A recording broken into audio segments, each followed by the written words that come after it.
here in the Gompa and worldwide, welcome to you. So we've got you hybrid style, in person and wherever you're coming through. For the Green Tara Intensive, led by our Venerable Robina Courtin. Who here has never heard of Robina Courtin? No, just raise your hands. Yeah, don't know. Okay, everybody okay here? Anybody out there? Yeah, we're all in for a treat, as you well know, because you've experienced her. I could go into a bio, but I know she likes to get the show on the road. She's been working for Lama Zopa Rinpoche and Lama Yeshe for what, 40 years? More than 40 years. More than 40 years. No, 50 years. And by the way, today we're doing an unbirthday party for her. She turned 80 in December. And during a cake break for people here in the Gompa, we'll be singing to her. Happy birthday for 80 years. Most of that time serving us and serving the Dharma. So welcome. Oh, and by the way, this is brought to you in partnership. This Women of Wisdom initiative for the next year. And the Women of Wisdom, that's us, but we partnered with people called the Treasury of Lives. And you'll hear more about them at the end of, and I want you to stay tuned for this very neat little bio at the end of Robina's teaching. Okay, so without further ado, welcome, Robina. And I will offer her a mandala when she gets in. You guys can do that with me. So what we're going to do is this little offering. It's very auspicious, really. It's called offering a mandala. And what it really means, the mandala is really like a word that's used to refer to your environment. So our mandala is this earth, let's say, and the whole universe. So what we're going to do is we're going to imagine piling up all the marvelous things of the universe and thinking of offering them to the Buddha as a request for the teachings. That's what we're doing. It has great meaning. But we're also going to be offering, are we not, the representations of enlightened body, speech, and mind? They're there too or not? You're not offering those? No. No, you're not. I'm just asking. Yeah. So you're not offering those? I'm not. Effie, you're the No, next we're not, speaker. sorry. We're not offering. Okay, so we're not offering those. We're just offering the mandala. Okay. Well, let's go. Let's imagine. We'll use our creative imagination. Think of all the lovely things in the world. Pile them all up and offer them. Go on. Louder.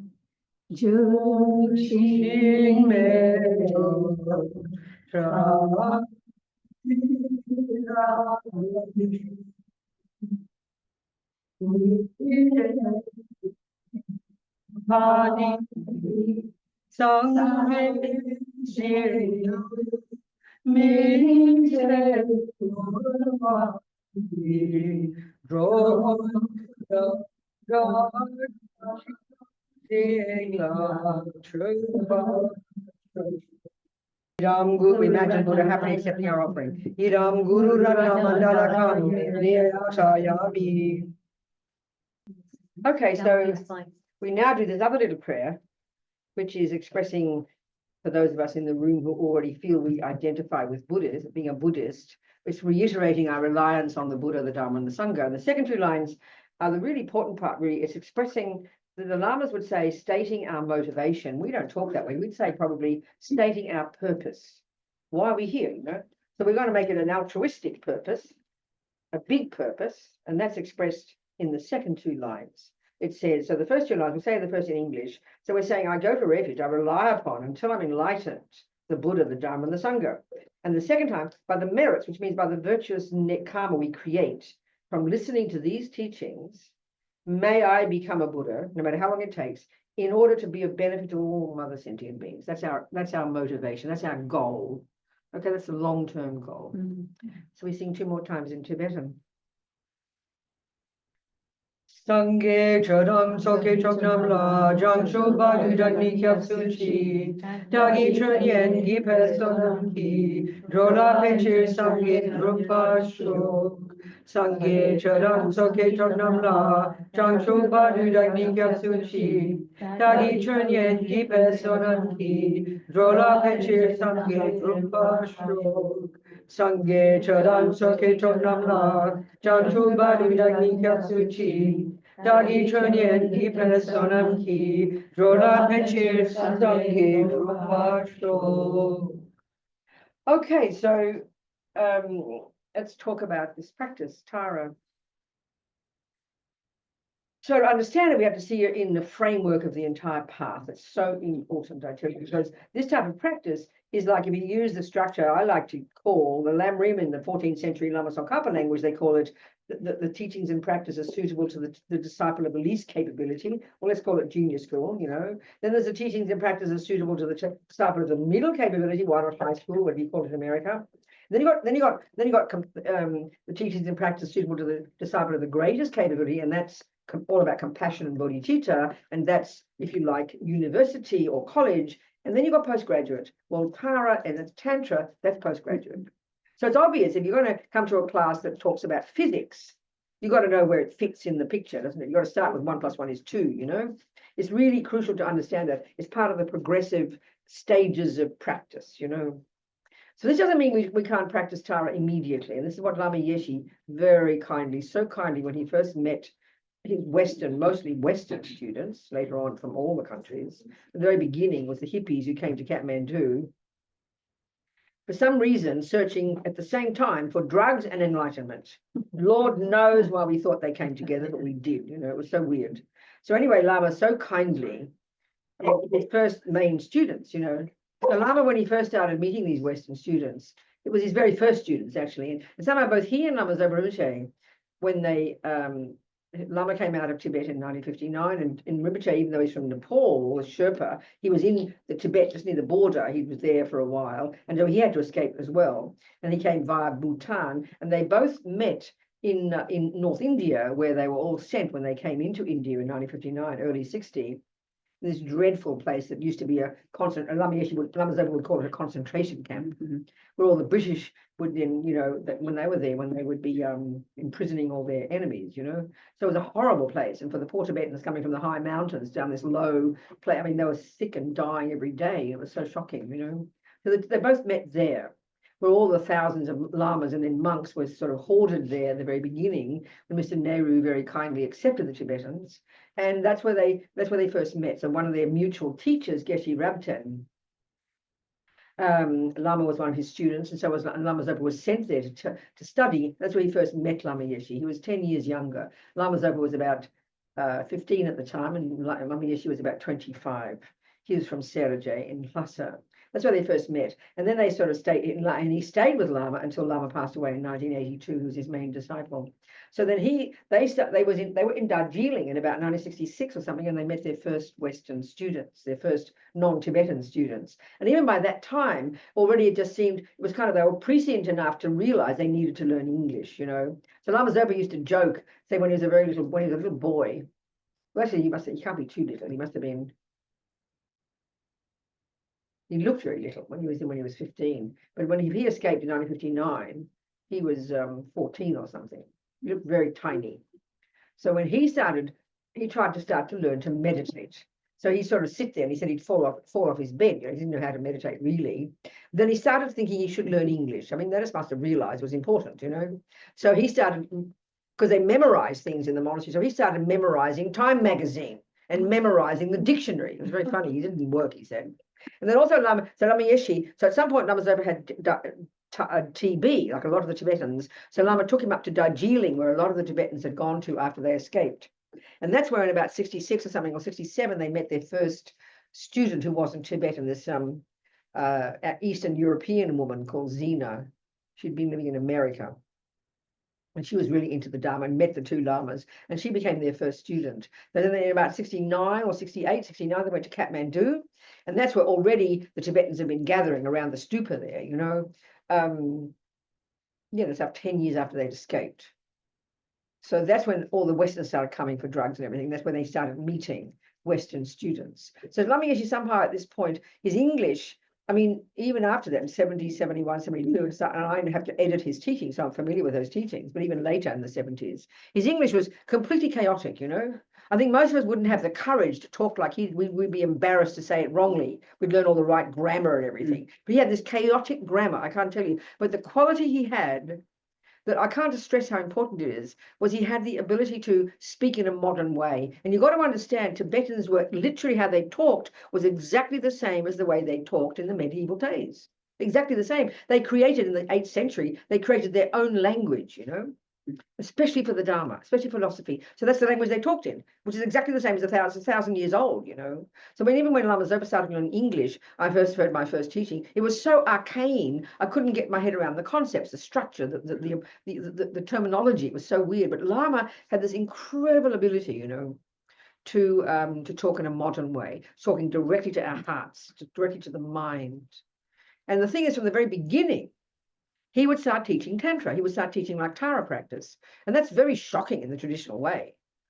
And he'd even teach other kind of more advanced practices, because he said, because the whole concept of tantra, philosophically and psychologically, it is more advanced, much more advanced, but it's somehow very understandable. He said, especially for modern people, we can somehow understand this concept of being able to transform ugly things into something marvelous. You know, somehow he thought we understood that. And he would teach really simple practices like Tara in a very simple way from day one, you know, which is very surprising. That's not their tradition at all. You don't even touch on Tantra for years, you know, in the normal way. So Lama had this amazing ability. And also because he didn't talk in a technical way, he talked in a totally experiential way about the human mind, which is exactly what we desperately needed to hear, you know. And he could see the intensity of the self-pity and the self-loathing and the hopelessness in our culture. This was so evident to him. So this is a very key point in relation to Tara. So all these Buddhas, okay, so we have to look at what Buddha is and where she fits into everything, okay? So the word Buddha, actually, the Sanskrit word, what it actually refers to is the mind of a being who's become a Buddha. So it refers to enlightened mind. So if you know these Sanskrit concepts, you know the term the Dharmakaya. Technically, it means truth body, which is a bit abstract, but it refers to the enlightened mind. And that means because Buddha's view is about the mind, it's not physical. The word consciousness refers to the mind. It isn't physical. It's not a function of the brain. It's got much subtler levels of cognition. And this is a crucial point. The levels of mind that Buddhism would assert, which comes from these Hindus before him. They're the ones who discovered it. They're the ones, as the Dalai Lama says, who began the investigation into the nature of self. And where they found the investigating the self wasn't in the brain with a microscope. They used the microscope of their own mind to look internally. It's totally unique to this approach, you know. So this where was I? So this what the Buddha has found. So Buddha has found from his own experience, because he's not a creator. That's just concept in Buddhism, that from his own hard work, he has just cultivated this capacity to be an enlightened mind, which is a mind effectively, and it's indicated by the etymology of the word Sangye, which is the equivalent of the Sanskrit Buddha. For ages, I've been saying it's the etymology of the word Buddha, but somebody pointed out it was totally mistaken. So I've been talking rubbish for years. But the word Sangye, the first syllable, sang or bud, implies the total eradication from your mind, your consciousness, which is not physical, which does not come from a creator, which does not come from your mummy and daddy, which is not a function of the brain, which has these much subtler levels and doesn't come out of nowhere, but is the beginningless and endless continuity of mental moments. That this mind of ours, he has done this job and he points it out what he's done, and here's my methodology, he says, and you can do it too. He's developed this completely developed mind. And so the first syllable implies, sang, the eradication. This is a shocking concept that we think psychologically, or according to neuroscience, is bizarre.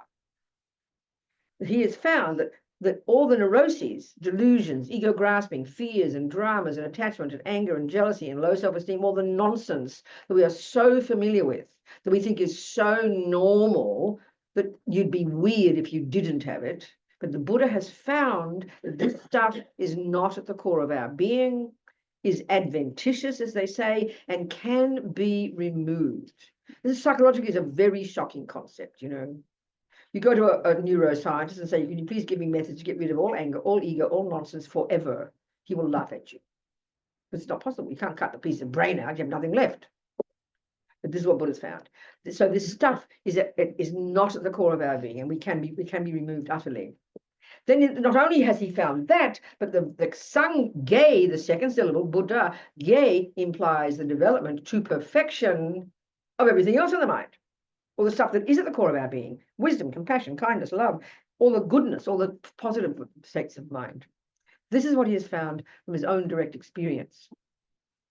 And that this is the potential of every living being. We all possess Buddha nature, as they say. So this is where it differs radically. You have to, and it's good to point it out, from the Hindu, from the Muslim view, from the Christian view, that there is enlightened mind, but it's called God, and there's one of them, and he's the boss, and he runs the show. I'm not being rude, and people have, Lama Yeshe said one time, if we're like the Muslims with our faith, we'd all be enlightened by now.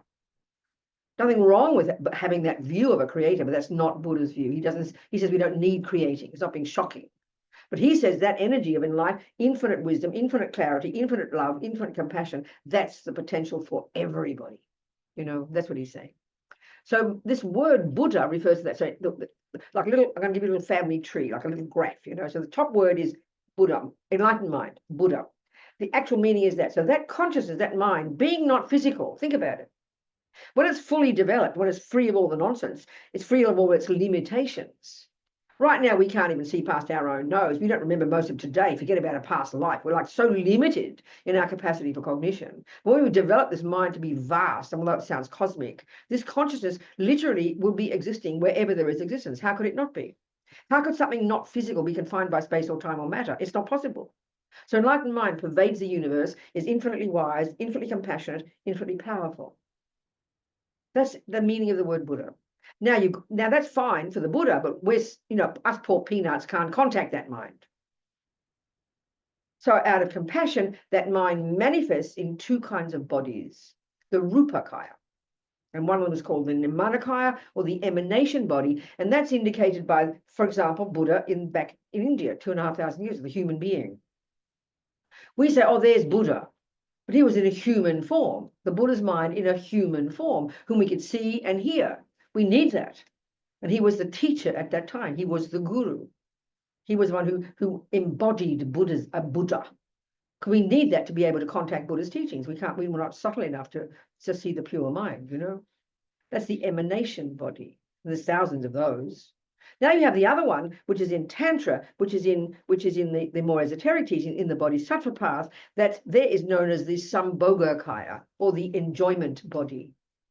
And that's indicated by all these other ladies and gentlemen with many arms and legs and naked and looking gorgeous and delicious and all wrathful and scary, Look, these ones, which looks like just kind of cosmic to us. These are all literally emanations also of Buddha mind.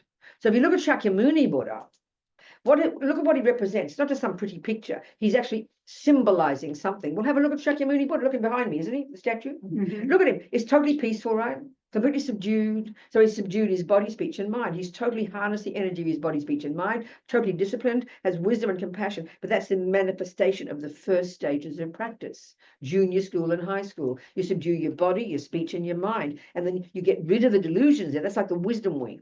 And then you add bodhicitta to it, and that's the Buddha in that aspect. Now you've got the compassion, the bodhisattva aspect, and this is the tantric one. You've got millions of emanations of Buddhas here, but they all simply, it's just like psychology, they all represent different psychological qualities, just like Buddha does, So you've got one that represents compassion. Then you've got one that represents wisdom, Manjushri with his sword that cuts through ignorance. You've got one that represents, all the thousands of them, as many states of mind as you can imagine, as many Buddhas there would be. And they're just this, conventional form that's cultivated over the centuries that is said to represent compassion, wisdom, whatever, whatever. That's all it is, really. But also in Tantra, it's more sophisticated. Because once you're more advanced, once you've subdued your body, speech, and mind, and you've got what they call renunciation, which in terms of entering into Tantra is the first prerequisite to have a sense of renunciation, which means an intelligent and appropriate understanding of suffering and its causes, and you want to give them up because you're fed up with suffering. That's renunciation. The first of the three prerequisites for entering into Tantra, which is really junior school and high school.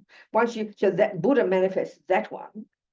So once you've got that renunciation, then you've got the next level, where you have now, you go to that's the first two scopes. Now you've got the compassion, and you have an appreciation for this idea of bodhicitta, this incredible aspiration to want to benefit others, which is taught in the compassion part of the path, university level.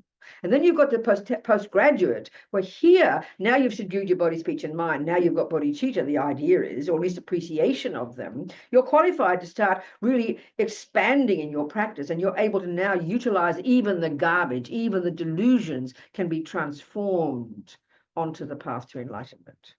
The first, is no wiggle room. You just kind of control your body, your speech, and your mind to be a nice person. Then you add bodhicitta to it, you're more courageous. And now you're going to add some wisdom to it, and you can use all the different states of mind. So these Buddhas, then you've got this in this little picture, Buddha, then the mind, then the Shakyamuni Buddha over this side, if you like, which is the emanation body. And over here, you've got, facing you, I've put it this direction, you've got the tantric aspect of Shakyamuni is known as Vajradhara. In different traditions, he's known as a different way, or he, if you like, whatever. But here it's Vajradhara, and he's in the bodhisattva aspect. So the bodhisattva acts as cute, not like a monk, but more the bodhisattva style. They're gorgeous and young and radiant and beautiful and naked and holding delicious things, all representing, as I said, different qualities. So Vajradhara is the tantric aspect of Shakyamuni. I know when I first went to Kopan, after I heard the teachings in Australia, when I was about 30, and I knew I'd be a nun, so I went to Kopan, and I was I went straight to the publishing room and was typing up all the prayers and the different things and doing the duplicating. We used to call it, any old people here? Yes. The Romeo, the Gestenda machines, remember those? Before photocopying. So I used to do all that, and I kept coming up with this person called Vajradhara, and I liked his name. I don't know who he was. Then I came up with another person called Dorji Chung. I liked him too, and I understood. Then I realized he was the same person. One was Sanskrit, one was Tibetan. I was so excited. I didn't know who he was. I kept coming up with his name. I had no idea. I said to Lameshi, "Who's Vajradhara, Lama?" He said, "He's the biggest Buddha, dear." I never forget. I felt so proud liking the biggest Buddha. He didn't go on, he's a tantric. He didn't go blah blah tantric this. He just said the biggest Buddha, dear. I was so excited. I liked the biggest Buddha. He suited my pride. Anyway, so this Vajradhara, he's the manifestation in Tantra of Shakyamuni. He's the Buddha in this bodhisattva style, beautiful looking, divine. Because here, the whole point of Tantra, which we're going to talk about, is it's learning to utilize. The first stage is that controlling yourself, and you put your hands, as one of my friends said, you're putting your hands in your own shit. You're dealing with the dramas, you're dealing with the delusions, you're dealing with the weeding. You're knee deep in the garbage of your garden, pulling out the weeds. Okay, now your garden's a bit better, and you've got space now to grow the flowers. So the bodhisattva path is still working on your mind, but you're now able to work with love, compassion, and you're even able to transform anger and attachment and all those. It's very much more sophisticated level, more courageous level. So here, as many, so there's okay, so you've got Vajradhara, and then under Vajradhara, you've got your 5 Buddha families. There are 5 Buddhas: Amitabha, Akshobhya, Ratnasambhava, Amoghasiddhi, and which one? Vairocana. Who? Vairocana. Okay, 5, and they each of them represents the purified aspect of certain delusions. So Amitabha is representing the purified aspect of attachment. Akshobhya is a purified aspect of anger. So it's very delicious psychologically, that under them are all the thousands of Buddhas, okay? So in the Amitabha family, you've got many of the Buddhas that we know, like Chenrezig, who's compassion, and then Manjushri. I think he's Amitabha, no, he's not. No, he's probably Akshobhya. They're all in different families. So really, it's just psychological. It's all just psychology, but not what we think of as psychology, that's all. You understand? But actually, these just simply meaning that all represent psychological qualities. It's so easy if you think of it that way. Of course, it's not evident. When you see this white fellow, or you see a bloke with a sword, you think, oh, that's wisdom. No, you never know. They've got to be told. Like a foreign language, you have to learn it, Once you buy into that, you use that. And it's a very skillful way. And Lama had us doing these practices from day one. Because he could see that all we heard about was give up suffering and look at attachment and look at anger. We just got more depressed and more miserable. Oh, I'm horrible, I'm hopeless, I'm angry. And so he had to lift us somehow. So he got us to do Tara. So, okay, in among all these Buddhas, there are two really popular ones that the Tibetans just adore, Tara and Chenrezig. So the third, that's also Manjushri, he's really popular. They all belong to the first level of Tantra. There's different levels, okay? And these you can do without empowerment, you can just do them. So they're really popular. So what's interesting here is there are 3 essential qualities of an enlightened being, okay?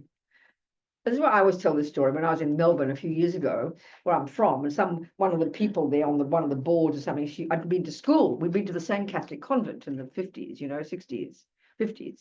And she invited me to give a talk at one of their conferences, right? This Catholic conference at the university there, Catholic University. So I gave this talk, but I didn't know what I got up in the morning, ready for my talk at 11 o'clock, but I had no idea what to talk about. I just couldn't work out what to talk about. A 20-minute slot, you know, and they weren't that interested in what I had to say, but I had to have the talk. So I looked at the dictionary for the definition of God. Well, it said 3 essential qualities. They call it, you know, we love to use Greek words, omniscience. Infinite, it's wisdom, it's all knowing. Wisdom, how amazing. Then the second one was infinitely compassionate. I don't know what term they use in Greek. Then infinite power, omnipotence. Then I thought, well, that's interesting. They're the same 3 qualities that Buddhism attributes to a person called a Buddha. I thought, isn't that interesting? And I thought about it, and I like to think this way. All the humans over the centuries, all these hardworking humans trying to find the meaning of life, right? You got your Galileos, and you got your saints, and you got all your different religious ones. And I mean, I thought we should be not so rude as to criticize anybody. These hardworking humans trying to find the meaning of life. How amazing, you know? So it seems to me they came up with similar observations. The fact that you come up with the Christians come up with those 3 qualities, and so do the Buddha. They mean they're on track in a similar way, but their definitions are different. And why and who can become those things. That's what the differences are. The Christians say there's one of them, the Muslims as well, not complaining, and is the source of the universe, and you want to become oneness with that, wonderful. But the Buddha says everybody has that potential. That's the radical difference. You can't say that to a Christian. That's the worst sin of pride, to say that you can become God. You can't even utter those words. It's so shocking. And it will be for Muslims too, wouldn't it? Absolutely, it's a shocking concept. You can't speak that way. I remember in Lebanon one time, I gave a talk, and there were a few Muslim ladies there. And the moment I talked about no creator, up and out the door in 1 second. No, it's like you're being in the presence of a communist, worse than a communist. You know? And even interestingly, the Dalai Lama used to have these conferences. He used to attend conferences. And I remember he met the Pope, the earlier one before this one, John or somebody. I remember in the 80s, we told a story about it in a magazine, and he met the Pope. I was there with him, actually. I was one of the security guards, and I appointed a bunch of us to be security guards, and I was one of them. And he met the Pope, and then they had this big conference, and he wrote to the Pope again later and said, let's have another conference. And the Pope wrote back and said, but this time we only want theists, because they don't think Buddhism is religion, you see, because you don't posit a creator. It's interesting, isn't it? I mean, even though they like the Dalai Lama, but he's like a communist. You just can't have that, you know. Just that because there's no creator. It's too shocking for their mind. Anyway, never mind. So the thing is here, what I'm saying is those 3 essential qualities. So these are in Tantra are represented by compassion. The first one is the first one is compassion, the wish to benefit others, the infinite compassion for every living being, and only you want to benefit them. That's compassion. Bodhicitta, perfected. That's the first quality of an enlightened mind. That's represented by Chenrezig, 1,000-eyed one. This amazing Buddha that's got different aspects, and one has got his 1,000 arms with 1,000 eyes to help thousands of sentient beings. Infinite compassion, infinite wish that others be free from suffering. The next quality is the ability to know how, called wisdom. The omniscience, to know how to benefit them. That's absolutely crucial quality. That's represented by Manjushri, Manju, gentle voice, with his sword, cutting through ignorance. The third one, power, which really just means this courage and confidence and ability to cut through and make things happen, but specifically in Buddhist terms, which sounds pretty cosmic, the power to manifest that enlightened mind in billions of forms throughout billions of universes for billions of eons for the sake of billions of sentient beings. That's the power of a Buddha. That's pretty intense. That sounds like science fiction to us, you know. But that power is represented by different Buddhas, and one of them is Tara. So that's why Lama would always talk about Tara. So we just love this talk. He'd lead these simple meditations, which we'll do, and you just feel uplifted. So all the time having your hands in your own shit and miserable and depressed and angry, and then suddenly you have Tara, and this is so uplifting because what you're doing, they talk about these practices, you're visualizing the end result, your end result. It's like the ultimate in positive psychology. You're visualizing the Buddha out there, and they say, this is your potential, and you're bringing the future into the present. So you're visualizing this energy out there, this totally blissful being who represents enlightenment. She's like a mirror image of your potential. And then you do the practice, you absorb her into you, and then you say, I am now Tara. It's a method, and it's very technical when you get more advanced, of literally how this is the method of how to become that yourself. It's really uplifting. We love to do these meditations because they're nothing to do about attachment and energy and depression, you know. They lift you up. So Lama from day one could see that it was so beneficial for our minds, and he's right. And there's a way, in other words, Tantra is sophisticated, it is advanced, it is secret, not because they want to hide it from you, it's because it's too esoteric, it's too complicated if you're not ready. Like physics is esoteric until you know math, you know, until you get there. So the same here, but you can take the essence from it, and that's the way Lama taught. And I think it's so important you get the essence of the approach psychologically from Tantra, and we can bring that into daily life. There's no question. In other words, another way of putting it is, in the sutra teachings, you're dealing mainly with the garbage, because that's all the stuff in the way you're dealing with the weeds. You're knee deep in your garden. You can't grow flowers until you pull out the weeds, right? That's the first stages of practice. And you've got to have enthusiasm for that, but it's a bit exhausting sometimes, pulling out all the weeds and getting dirty. You can't see any flowers yet. You've got to know what you're doing. But this readies you to now start growing the flowers, and that's more optimistic, you know. So in Tantra, you are identifying with the positive qualities. The tragedy of ego is we identify with the misery. I'm hopeless. I'm no good. And Lama could see it, that we think this is who I am and it's permanent. Now, why don't we kill ourselves, you know? It's profoundly depressing. And you have to be really clear in our culture, psychologically, neuroscience, we don't have that much potential. You know, maybe you can change your brain a little bit, neuroplasticity. But they don't talk about getting rid of all the delusions. That's just a radical. You can't do that, not with neuroscience.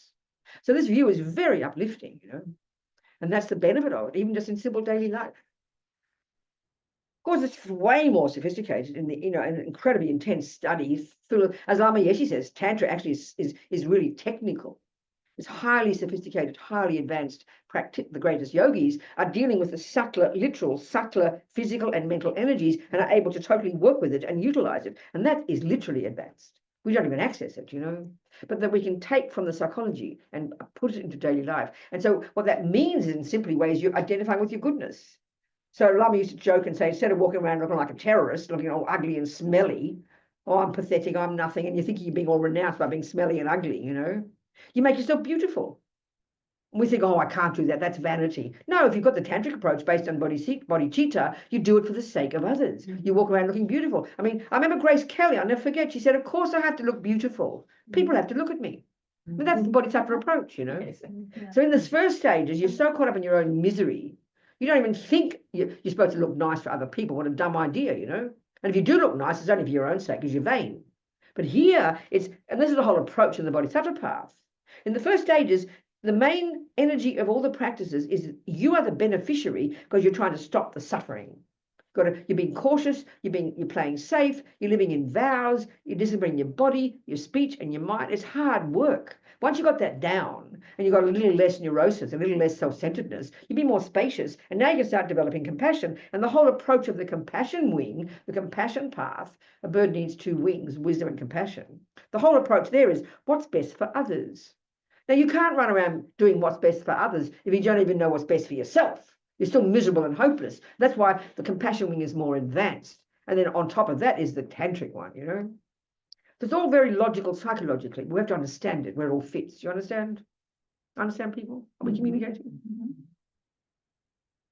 So, of course, what's wonderful here is, you know, we go on about what gender we are now. We've got about 14 variations, and it's okay. What can you say, you know? But I mean, here they talk about still about two, male and female, pretty simple. But you know, when you look at all these deities, I mean, they're completely. You would never know if they're a girl or a boy. They're all I mean, what we used to call androgynous, now we call them non-binary, don't we? Isn't it? I think as you get older, you become a bit non-binary. Sort of, you don't really. I mean, I've got two things on my chest that shows I'm a girl. But I don't know what a girl feels like. I don't know what a boy. You understand what I'm saying? You become more open to everything. We've really all got those qualities. And that's what's marvelous about these different deities, as they call them. Deities is the term they use in Tantra for Buddha. There's no other meaning. They all, you know, we all need all of them. We've all got all of them. And you've got to work out which one. So as you practice in Tantra, also you learn to develop a relationship with one in particular, which is the one that suits your mind. So, you know, you can have like one of our main yogis, Geshe Lama Kontrok. I don't know if he ever came here. Did he ever come here? No. He never came. He never came. He died many years ago. He's an amazing yogi. He lived in the mountains for years and years. And when you look at him, he was just very tall, very gruff. Because he lived naked for years as a yogi in the mountains. It was 6 foot of snow in the winter. His body was very weather beaten, you know. But he looked very wrathful. He always scared me. Many wrinkles. But he, as Lama Zopa said, he lived in Vajrayogini's Pure Land. So Vajrayogini, she's also in the Amitabha family, and she's the manifestation of purified attachment energy. She's the total manifestation of purified attachment. She's naked, divine, with his gorgeous breasts, totally naked and gorgeous, you know. So he was living in Vajrayogini's Pure. He was actually Vajrayogini. But you see this grumpy old bloke, you know. So you can have a female deity as your yidam, your personal meditation deity, or you can have a male one. You can be a nice, sweet-looking girl, and your Yamantaka is your main deity. Well, if you met Yamantaka in human form, they'd scare the life out of you. It's a manifestation of purified anger, you know. So it's wonderful, really. The meaning of all these is so delicious. Are we communicating? But of course, we need all of them. You can choose one, but we need all of them. So practice. We need to develop wisdom, compassion, kindness. We've got to give up attachment, anger, jealousy, and all they represent all these different qualities. It's very delicious, really. You know, it's very simple. But of course, you've got to buy into it. You don't know. Like any foreign language. I still look at Tibetan letters and haven't got a clue. I've never learned to read it. After 50 years, I still can't read it. You know, there's all these foreign characters. You've got to learn the meaning of it. Same with Manjushri. You don't know his wisdom. You've got to get the idea of sword up there. That sounds good. But he's representing Manjushri, gentle. His name is Gentle Voice, but it's a manifestation of wisdom, you know. And his mantra is the sound representation of the same energy. Omarapasana D. Well, it even sounds nice and clear, doesn't it? Developing wisdom of your speech as well as your mind, you know. So Tara is for confidence, uplifting, courage, action energy, and that often typically they characterize this action energy as female, you know, quick, no nonsense, get on with things, sharp, action energy. You know, that's how they refer to it. So Tara's exactly that one. That's why she's so popular. Everyone. So if you pray to her, you do the practice of becoming Tara, which literally just means identifying with what she represents. That's all. I mean, you don't walk around looking like a green lady wearing green makeup. You know, that's just the meaning. And green's got a meaning in all this. But what she represents psychologically: power, confidence, action, cut through the obstacles, courageous, fearless. She's known as, you know, her name, Dolma, means liberator. And then she's known as her name, Drol, liberate. She's the liberator from the fears of samsara. And that just means the delusions. She gives you courage. So when you identify with that every day, it's sort of obvious. If you play tennis every day, what you're doing is visualizing Roger Federer. You visualize Roger. You see him out there. You see him as a mirror of your potential. Then he comes into you, and you imagine you become Roger Federer. It's exactly the same. It's not esoteric. We don't use language like that. It's exactly the same. So you become that. You practice becoming that. So it's a very delicious way to quickly enhance those qualities in yourself. But you got to buy into that meaning and want that and think of it like that. That's the method of these practices. You know, the benefit of them. Well, that's the essence. Got the whole day now. That's the essence of Tantra and how you use the practices. Okay, in a simple way. So any questions first before we go to the next step? Any questions? Yes, sweetheart. Hello. Happy to see you, darling. Nice to see you. Yes. Thanks for talking. Give the mic, yeah. If that works, hold it at the bottom. Yeah. Okay. So I think I missed when you were talking about the prerequisites, and I have renunciation, compassion, and somehow I missed the Oh, I forgot the third one. You're dead right.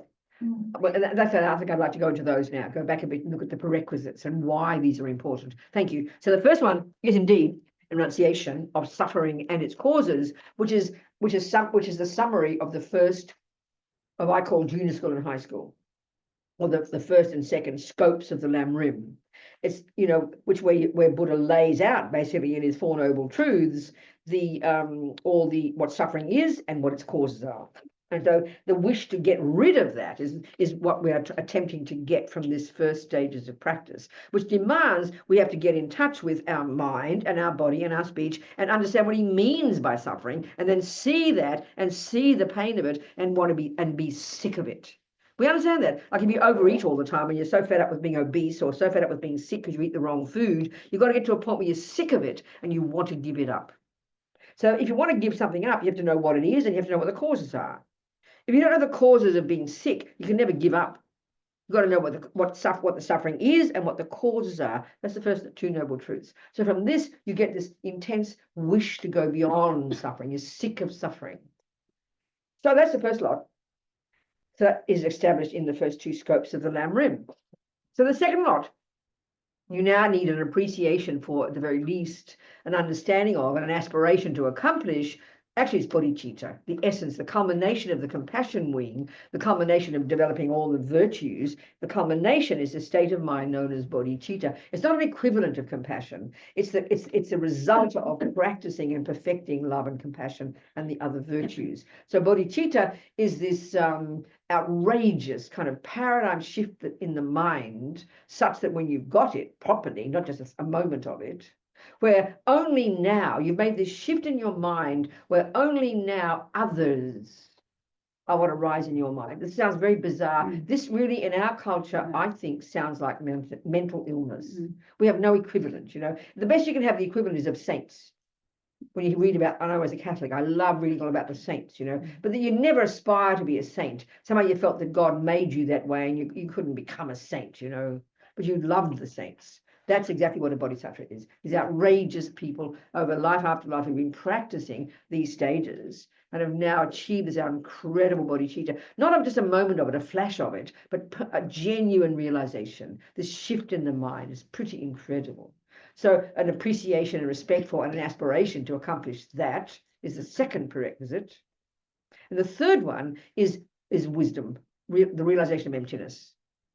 So that comes, so we look at the stages of the path, the very first stages, you learn about karma, abiding by the laws of karma, giving up causes, future your own suffering, understanding how to transform it, understanding impermanence. Then you go to the next stage to understand the mind, the delusions, and crucially here, if we want to practice tantra, if we want to understand tantra and how you can, as they say, utilize the delusions on the path, it's really logical that if you can utilize poison, as they say, and turn it into medicine, then necessarily you have to have a clear understanding of what the poison is. This is really obvious, isn't it? So this is why we can say that Tantra especially talks about transforming attachment. So if you don't know what attachment is, then how could you possibly use it and transform it? It's like a joke to think that you can practice Tantra properly if you don't even know what attachment is, and most people don't. Not being rude, because we don't study the mind, you know. We vaguely know what it is. We don't really understand technically because we haven't studied low rig. And if we have studied, we've forgotten it. You understand? This is how we all are, you know. It goes in one ear and out the other. Oh yeah, I studied low rig. What's attachment? Oh, I remember asking a friend one time, she kept talking about attachment. I said, what is it? Define it. And she said, oh, I sort of know what it is, but I can't say it. Do you understand? And I said, what's the answer to 1 + 1? Yeah. She said 2. I said, good. You didn't say, well, I kind of know it, but I can't say it. I said, you know it or you don't. Do you understand? And this is our biggest problem often in the West. We love Buddhism, but we confuse liking it with knowing it. But knowing it's like anything is technical, you know. Anything you learn properly is technical. You learn the nuts and bolts of the theory. You know, you can love music, but you don't know music. Got to learn the theory, squeeze your brain, you know. So here too, it's crucial, vital, absolutely vital to understand the mind, which you learn in Rotary, which you learn in high school, middle scope.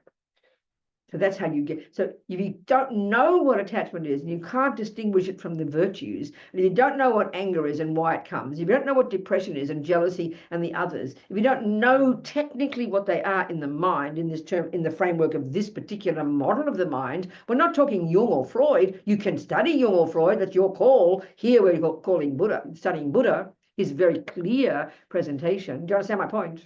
When you know that and you learn to identify and hear, now you can understand exactly what they mean by Tantra. It's really obvious. In other words, you can't just leap into postgraduate math. It's obvious. You can't do junior school and high school first. It's sort of logical, but we don't think that way. Oh, I'd rather practice Tantra, you know. Mhm. It's so common. This is so childish. It's silly. Can't possibly. So then the benefit. So in order to practice Tantra, you've got to have an understanding of the delusions, because that's what you're going to be utilizing, transforming. You just got to. There's just no choice. Second, the main energy that causes you to get enlightened is bodhicitta. Without that, it is impossible. And third, you can't get enlightened without wisdom that realizes emptiness. So each of them is absolutely vital, and each of them is laid out beautifully in this nice structured organic way in the entire path, you know. Like any body of knowledge, it's presented nice and organically and incrementally, isn't it? You understand that? And that's the benefit of this particular packaging of the teachings, you know. And the more we understand it, then it becomes logical to us, you know. Then it all makes sense. But of course, we don't have to wait. The difference is if you're in junior school math, you're not qualified yet to even hear physics. But here still, there's a difference between practicing each of these stages and then and then realizing them. There's very different. So we can practice the lot. And in fact, you must practice the lot because you put the imprints in your mind for the next life. You don't wait to, and in fact, and the irony is you can't perfect renunciation until you've got the others. You can have a certain level of the realization of renunciation, but you only perfect it as you keep growing on the path. You understand? I mean, you can pass grade 1 exam in music, but I bet you when you're grade 15 and you go back to play the grade 1 piece, you'll play it 1,000 times better, won't you? Because it's now informed by your future knowledge. It's the same here. You can still tick the box and say, I've got renunciation, but that will only increase as you get more bodhicitta and only increase when you get more wisdom. It really makes sense, doesn't it? So we need to practice all according to your pace, according to what you want, you know, because you're putting the imprints in. That makes a lot of sense.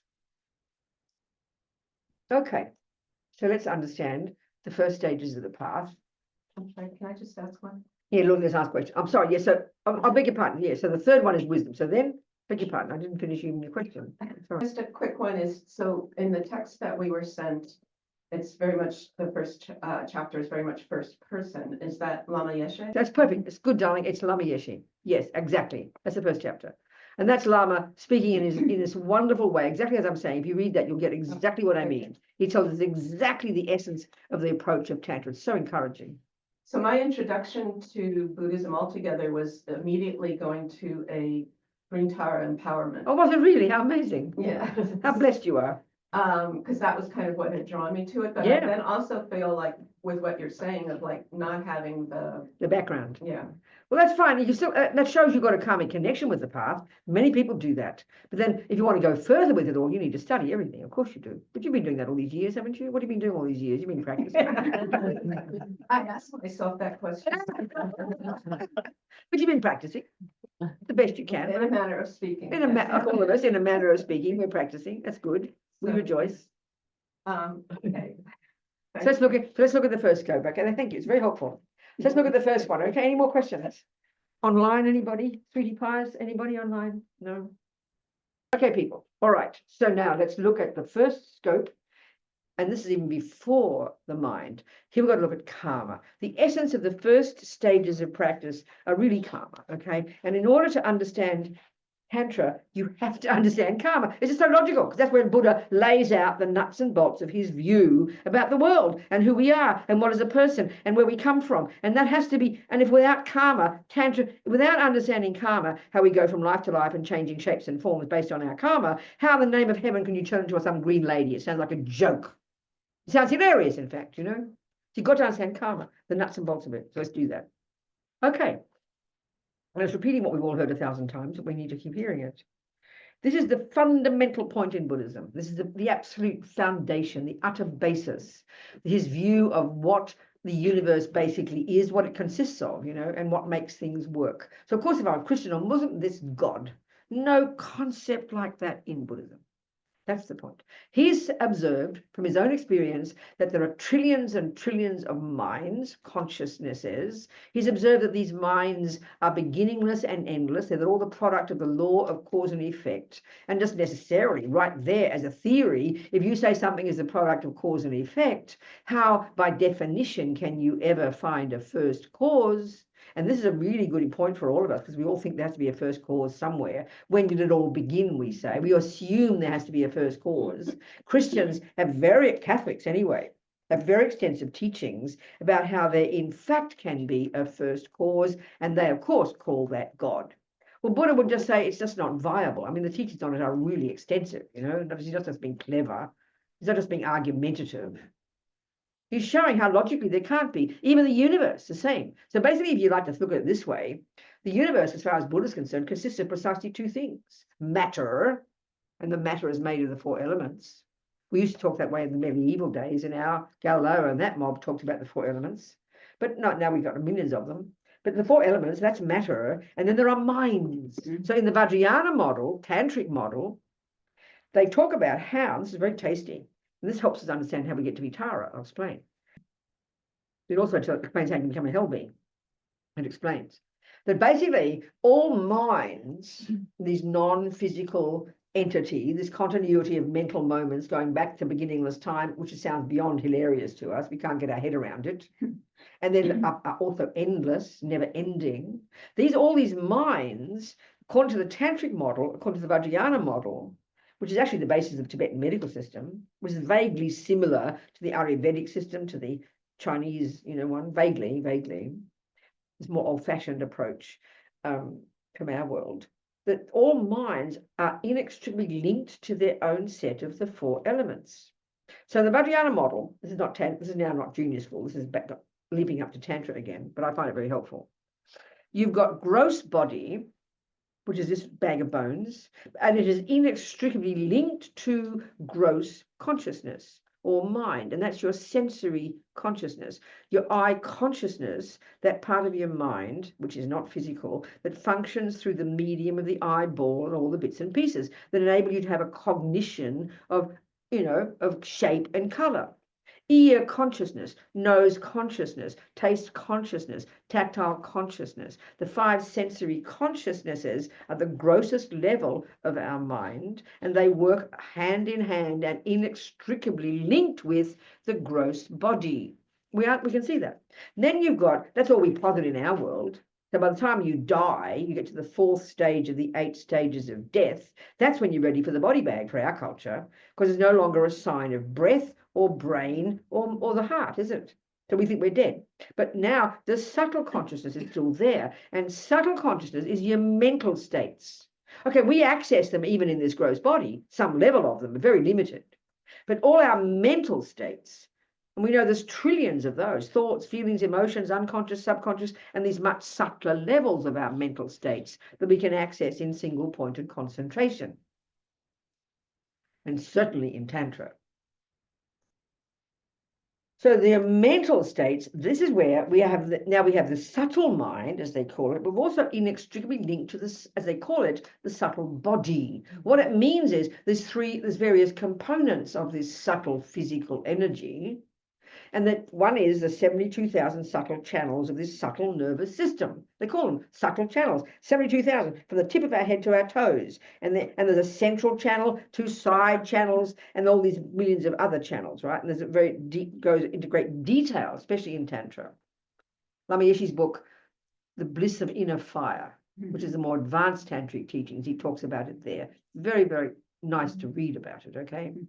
And so then coursing through all those channels is the other component of our subtle body, and that's the subtler physical energy of the wind or the air energy, of the 4 elements, the air energy. And that's coursing through all those channels, and then it's linked inextricably to all your different states of mind, linked to those winds coursing through all those channels. Now, clearly this is not neuroscience, right? But this is the Hindus and the Buddhist view. The observation of the great yogis. So those different states of mind. So you go to your Tibetan doctor to feel your pulses, and she feels the imbalance of certain winds, and she knows that's directly related to your attachment energy, and that's why you're having panic attacks and anxiety. It's the imbalance. Your poor attachment energy has gone berserk. Do you understand? This is why we have to again understand the mind. We want to understand this. What attachment is, you know. So your mind's gone berserk. You're all over the place, and you can't cope. You've got OCD or ADHD or whichever name we give it in the West, or anxiety or panic. That's all your attachment gone berserk. And so it messes up your wind energy, which causes you ill health. Do you understand? There's other components as well, but forget those. And then you've got very subtle consciousness, which is a subtler level even. And by the time you're dead, you've gone through the 8 stages. You go through this deconstruction of all these components. And by the time you get to the 8th stage, that's called the very subtle mind or the clear light mind. And that is all the grosser levels have completely ceased. This is the subtlest level of your being.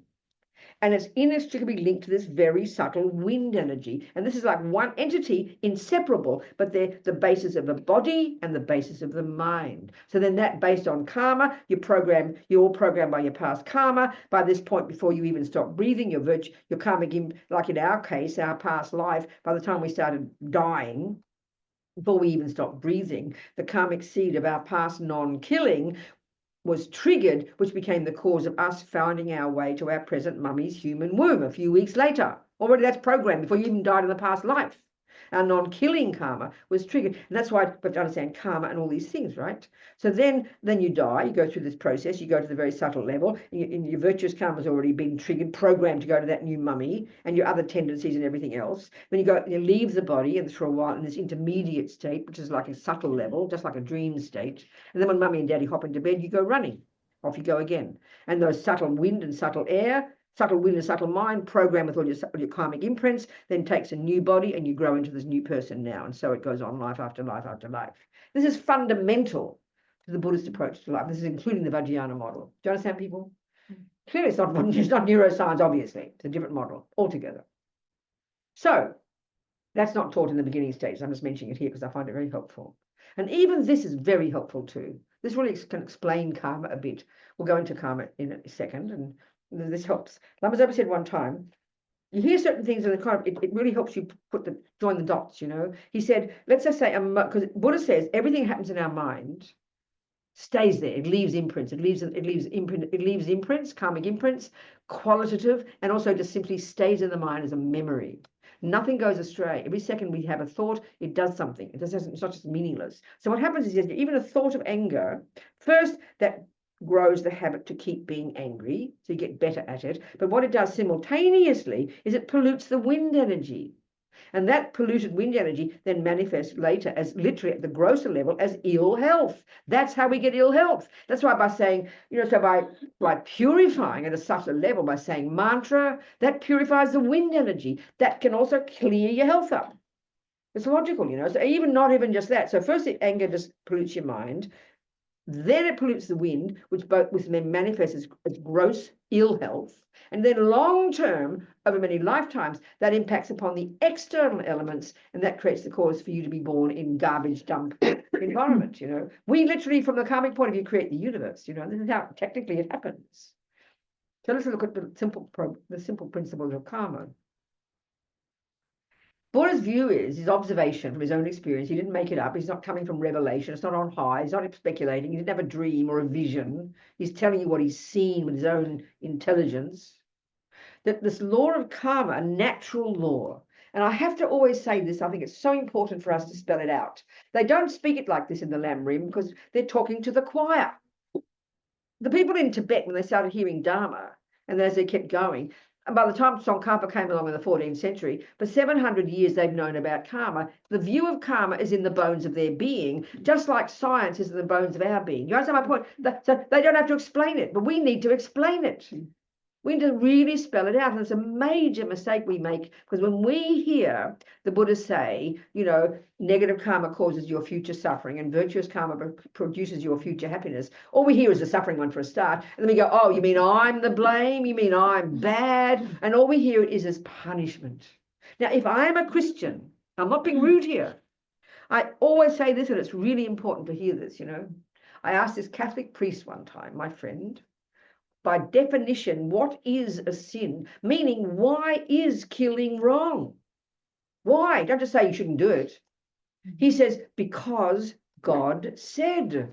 I'm not being rude. They say it more grandly, it goes against God's will. Now that's totally fitting. If you have faith in a creator, and let's say it's true you were created, then of course you would do God's will. He is the boss. So by definition, a negative action is what God says you shouldn't do. Now that's so then he said there's some aspect of natural law, meaning people don't like getting killed. But the main one is that it's against God's will. I think that's powerful. And if you have faith in the Creator, you'll live a very good life. I have no complaint. Are we communicating? Now, our trouble is we are used to that. Most of us say being Christian or Jewish in our culture, some Muslims, but mostly like in Australia. I was at a Catholic convent. I only met Catholics. The girl at school had the name Feinberg. We heard, oh, she's Jewish. We heard, like a foreign person, you know. I just knew white Catholics.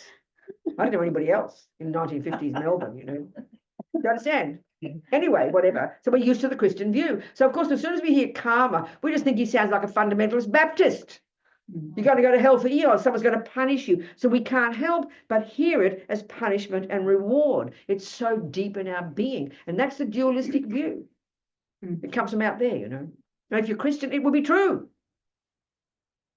But the Buddha, he's not a punisher and he's not a rewarder. He doesn't posit. We don't need punishing and rewarding. We don't need creating. His view is different. So you've got to know this and really think about this and internalize this. So the real experiential implication of karma is that you stop guilt.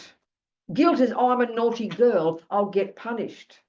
Everybody has it. Don't blame your Jewish mummy or your Catholic mummy. This is the view of ego grasping, the dualistic view, you know. Really important point. Even Buddhists, even the person I know who's a Buddhist teacher, he says he thinks of regret when he does the purification practice as, oh, I shouldn't have done it, I'm a bad person. It's bizarre. So, you know, the analogy would be, I think, is so helpful. The view we have is like you go to your doctor and she says, don't smoke, Robina. And you say, you've got to say, why not? She will not say, because I say so. And if you smoke, I'm going to give you cancer. We know she doesn't say this, and we would laugh if you did think that. But that's what we think of as don't do this. Do you hear my point? It's automatic in us. So we've got to analyze it carefully and grow up. Because we mostly misuse it. If you have faith in God, don't blame God and get all nervous. Happily do God's will. You'd be a happy person if you do. Don't do it out of fear. That's childish. You'd want to please God. Nothing wrong. But this is not, you're not trying to please Buddha here. The thing is also, this is when forgiveness comes, because the crucial point in Christianity is the only way to purify is God has to forgive you. This is incredibly powerful. We bring this into our life. So if I'm mean to my Lynn every day and I'm feeling all guilty and I ring her up, please forgive me, Lynn, all I'm wanting her to do is get me off the hook. Oh, I love you still, Robina. I go, oh, phew, I'm off the hook again. That's not helpful. It's rude. It's making her make me feel better. That's not helpful. So Buddha would forgive you. I promise he's a nice person. But that's not what purifies you. Your doctor will forgive you. You don't go to your doctor, please forgive me and stop getting me cancer. I'm so sorry. She say you got to still give up cigarettes for me, and I'm sorry, you got to do something about it yourself. That's the point here, you know. It's a huge point psychologically. There is no concept in Buddhism of punisher and rewarder. This is not. You're your own boss. You make yourself. This is what it says, karma is like self-creation. Now, that doesn't mean you can't have faith in your guru. It almost is the same as Christianity, but not as your creator, but as a person. And this is where guru yoga in tantra is an amazing practice, where you visualize Tara. You visualize Tara as being oneness with your guru, your appointed spiritual teacher, whom you have chosen. You see them as oneness, and there's this whole practice. It's like the wonderful practices in Hinduism, bhakti, they call it, devotion. you know, where you visualize Tara as your Lama. They come into you and you become oneness with your Lama and with Tara. It's just like Christianity in many ways, but it's just a method for you to become that yourself, you know. Got to understand it carefully, otherwise we're just superstitious, right? Are we communicating? Mm-hmm. So it's so important to think of karma like this. And then just like with your doctor, you'd be so happy that she gives you advice, don't smoke. Then she shows you this video of this disgusting cancerous lungs. That's Lama Zopa showing us the hell realms. Yeah. But when we see the hell realms, all we think of is punishment and reward. How dare he's evil, he's monster. How did I say that? I'm having a panic attack. Don't be so mean to me. But we're so childish. Lama Zopa completely understands karma, just like a good doctor. So he always tells us the end result. Lama Yeshe never even said the word karma. He never said the word hell, I promise. Because you can see us poor pathetic hippies that need to be sort of, you know, softened. You understand? Can't cope. But your doctor's happy to show you the lungs. You don't want to be like that, Robina? Well, stop smoking. And you're so happy, you're grateful to her. You don't say, how dare you tell me I'll get cancer? You are evil. I'm having a mental breakdown. I need counseling. You get my point? Because we're so addicted to the punishment reward mode. Very fascinating to me to think this way. Very fascinating. So the real implication of then following karma is you start to take responsibility. You start to grow up. You know, the idea too of being punished and rewarded is so hilarious. It's like if you really believe you get punishment from your doctor, then you go home and you say, oh, my doctor's not here, and out come the Marlboros. I won't get cancer if he doesn't see me. This is beyond absurd, right? But that's how we think about morality. We're like babies, you know. I didn't get caught.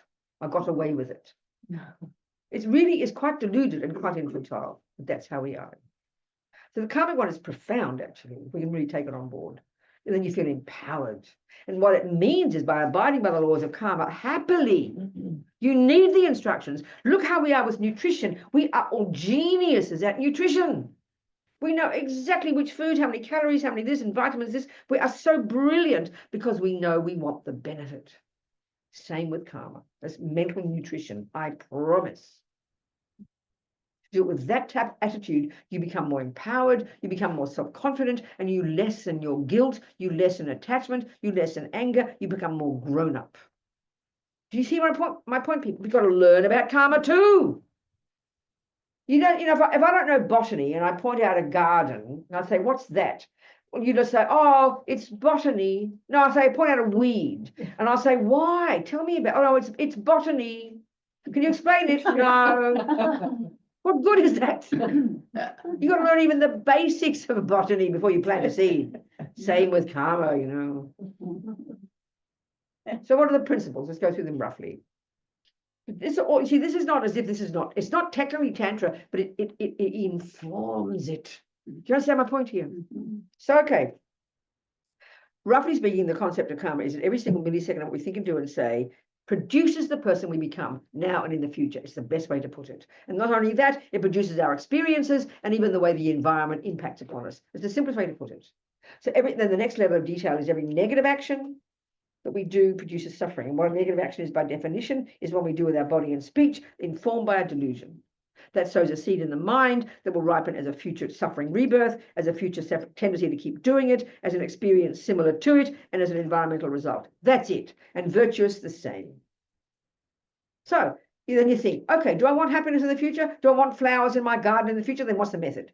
Well, pull out the weeds, stop flowering more weeds, and grow the flowers. That's what you do here. So you try to stop doing actions of your body and speech first, the servants of the mind. You don't kill, you don't steal, you don't lie, you don't jump on the wrong partner. And then eventually from that, you can deduce that you can extrapolate, well, I don't eat 5 bits of cake. Cake doesn't mind, but it's not going to be helpful for you. You learn to know to harness the energy of your body and speech, and then eventually your mind. We'll get to high school, to the mind. It's just logical, and you'd be happily wanting to do it because you want to become a better person. It's the method to become a better person. It's the method to become a nice person. You're the beneficiary, okay? That's how to hear karma. So be happy to learn the details, you know. That's enough for karma now. Then you have to purify as well and take vows. It's all extra stuff. That's crucial to understand as well. The essence of vows is And again, there's a practical way to understand a vow. Again, we get neurotic and childish when we hear about vows, like someone sitting on top of us, you know. But a vow is a decision to refrain from something. And now think about it. If everything you learn in this life, drive a car, if you had to write down all the instructions, you'd have two lists. You'd have one list of what not to do. That's called a vow. And you'd have one list of what to do. And that's called what we call a commitment. But as soon as we hear a vow not to kill, we get all squashed. Don't you tell me what to do. Well, we know if you wrote down what you shouldn't do when you drive a car, is you do not put your foot on the accelerator at the same time as the brake. And I'm really serious now. You learn that as soon as possible, and you have it in the bones of your mind, and you will never forget it. That's called a vow. And the power of knowing it and internalizing it informs your ability to drive. That's the same with a vow. As Alex Burson said, it shapes your behavior. It's a marvelous thing, a vow. You vow, I will never kill. This is in your mind. It shapes your mind, and it's there reminding you every second. And why don't you want to kill? Because you don't want future suffering. So you would love to keep your vows. And the added power of vows is that because the mind has to be involved to create karma, we're sitting here now being very nice people, not killing. But if our mind isn't thinking this second, I must not kill, and it's not because there's no bug in front of us or ex-husband. So we're not creating any virtue of non-killing. We're being nice people, but we're just resting on our laurels. So in order to get a decent human body, we need really strong, delicious, non-killing karmic seeds. So the only time without a vow to actually put a nice, rich, delicious karmic seed of non-killing in your bank vault, ready to get new rebirths, not to mention ready to keep programming you with the habit of not killing, not to mention being ready to be programming you to not get killed or die young, we need to have a vow of not killing. Because the only time you're going to put a seed in is if you think there's a being there, the mouse thing, I will not kill, and I have compassion. Third, you do the action, and fourth, it is still alive. How many times in a day does that happen? So if you have a vow not to kill, 24 hours a day, you are ticking over virtuous karmic seeds of non-killing. Because as they say in the teachings, Lord Buddha loves his vows. The power of taking a vow and reiterating it every day and keeping it purely, it puts atomic bombs under your past killing. It powerfully, 24 hours a day, ticks over, drops into your bank vault every second of the day, powerful karmic seeds of non-killing. Because, you know, and as Berzin says, they say in the Prasangika teachings, it's like a subtle energy that's visible to clairvoyance. The power of vows is so delicious, you know. And 24 hours a day. So you're in bed having the best sex with your best new boyfriend on the planet. You're ticking over virtuous karmic seeds of non-killing because you're keeping your vows. Are we communicating? It's just practical. I mean, you'd be sad not to have vows. You don't understand? That's enough karma. So all this is part of the process of becoming Tara. You're heading towards becoming Tara here, and you can't wait to purify the garbage because that's stopping you from becoming Tara. You can't wait to live in your vows. You can't wait to stop lying and stealing and killing and harming and purifying because you're so dying to become Tara. This is the first step. Do you see my point? Now you go to the second level, you start to look at your mind now. Now you become a Buddhist. This first level, morality and good ethics and behaving nicely, that's common to good communists, good Hindus and good Muslims and good Aborigines and good everybody. This now, next level, now you get to the source of the problem, the mind, and now you learn about attachment.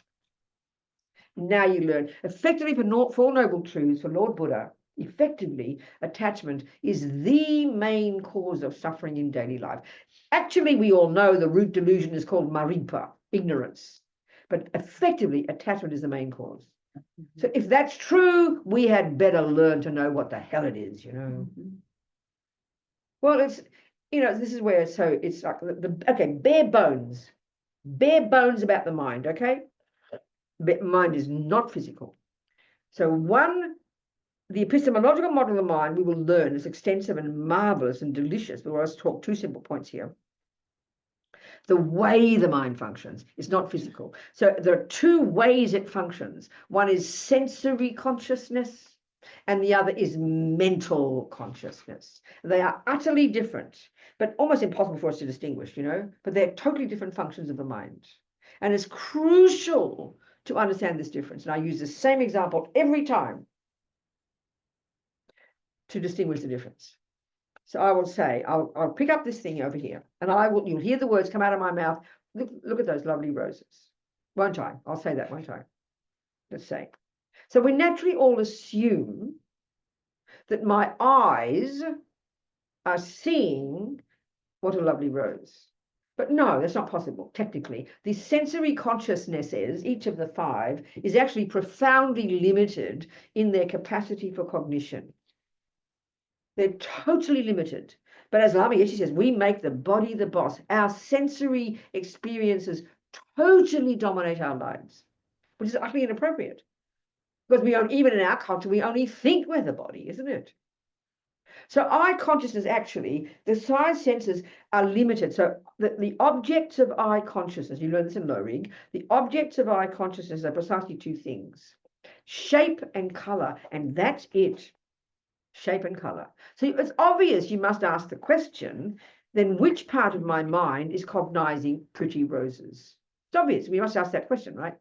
Well, that's your mental consciousness.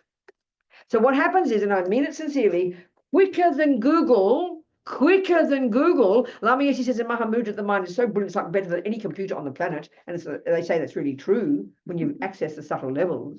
But quicker than Google, my mental consciousness is accessed. Quicker than Google. I don't go, shape, color, now check up my mind. What's that called? Rose. No, I've programmed my mind. I've remembered it's called a rose. It's so quick.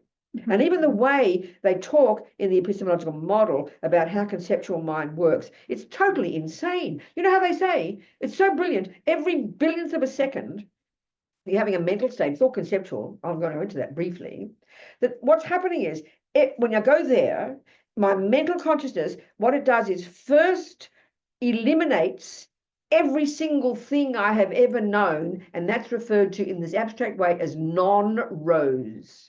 They all are eliminated, and then what ends up is non-rose. It's completely abstract how conceptuality works. And then you conclude it's a rose.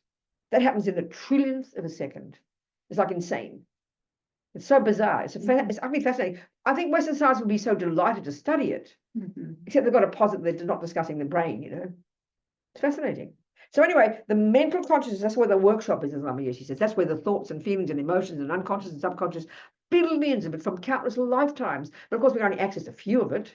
Isn't it? But up comes a pretty rose. So rose is a valid cognition because we all will accept, if we know botany, I think it's a rose. We all know from learning that's called a rose. That's a valid cognition. But then I'll say it's a really pretty rose. Or we'll say that's the best rose on the planet because it's my rose. That is clearly also a cognition, but it's not a valid one. That's an emotional, attachment-based, absurd, over-exaggerated interpretation of the rose, right? So that's how we live our lives. We wake up in the morning, our senses wake up, and they're bombarded by the 5 sensory objects, correct? And then we start interpreting them. That's it. And we spend our lives with our conceptual thoughts, interpreting the objects of the 5 senses. But the tragedy is, when I say there's the best rose on the planet, I don't think I'm having an opinion. I think I'm speaking objective fact, don't I? That the best rose in the universe is in the petals itself. And this is the tragedy of our garbage mind, We believe in everything we see. But basically, it's a bunch of mental states. They're all we live at the grossest level, conceptuality. We never touch the subtlest level at all, only in meditation. And they're all conceptual thoughts. Even anger and jealousy and all the raging emotional ones are all rooted in being conceptual thoughts. This is totally vital. I'm going to have lunch now. I know that. We have to discuss this a little bit after we come back, and then I'm going to go to bodhicitta and emptiness, and then we'll conclude, Are we communicating so far? If you don't know these, you do not know how to work with Tantra. It's just not possible. You can, of course, visualize Tara, and of course you can have faith, and of course you can say the mantra, and of course you'll get blessings. But to really do it properly and become a real yogini, you've got to have all of this, in your bones, in your being. Do you understand, people? So we'll discuss the mind after lunch. You know, see you soon. Thank you, sweethearts.